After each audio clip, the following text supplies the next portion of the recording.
Hi guys, morning. So guys, as you can see guys, meron tayong hawak na white dito guys, white legged. So ano kaya ang vlog natin guys? Hindi bang hulaan guys? Dito guys, pang tinola guys. So guys, nung mga nauna kong video guys, so pinakita natin guys yung ating broodcock na white hatch. So actually guys, na-acquire ko yun guys Trayo. So yun nga sa kaibigan natin guys na matalik na kaibigan. So matagal natin kaibigan guys sa larangan ng sub guys. And talagang legit na dumidirect guys sa mga idol natin na mga breeder guys, mga breeder natin breeders. So ayun nga guys yung ating white hatch guys. So ito guys, ito yung isa sa offspring ng ating white hatch. So yung sa try na yun guys, so pure white hatch. So ito yung napalabas natin, isa sa mga napalabas natin white hatch guys. So as you can see guys, tinanggalan guys ng ano natin sa kinlin. Kasi nga kung kiklin natin ito guys, alam mo naman guys, kita mo naman di ba? Yung tinanggal natin guys, baka but anyway,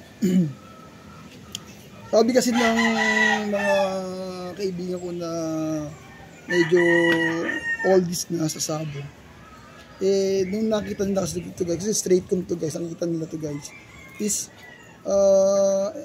I don't know kung kayo alam niyo rin yun, ano daw to, sinyales.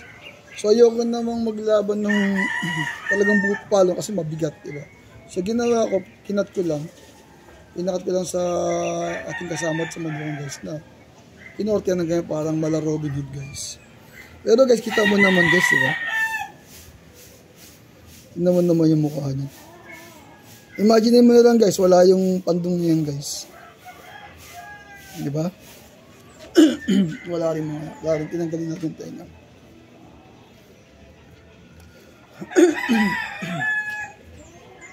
So ito yung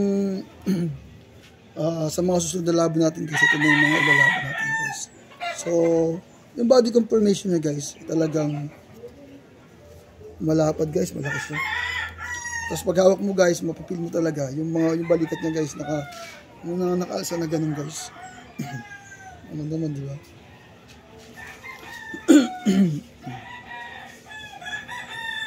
So, ang legs niya ay green-legged. Pero kuminsan naman parang blue. Depende siguro sa contrast. Diba? So, ito guys, yung ating white hatch.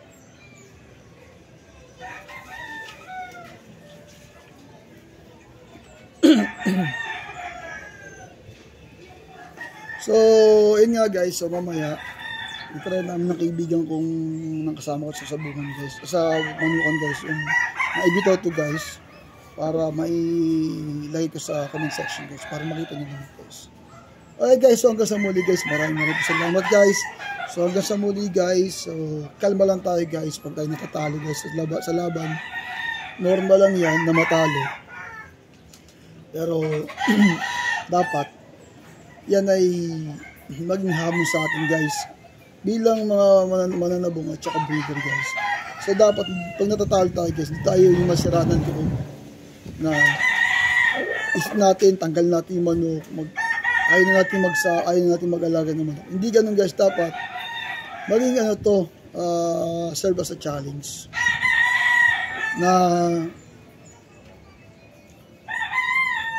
pagpursigin pa natin, magpursige pa tayo, mas galingan pa natin, mas improve pa natin yung mga manok natin para just in case sa mga susunod na panahon pwede natin isabak sa mga laban ng mga big boys guys, yung big boys, yung mga big timers guys. Alright guys, so hanggang sa muli guys, maraming salamat guys sa pagsama sa video nito guys. Hanggang sa muli po, salamat po, babus.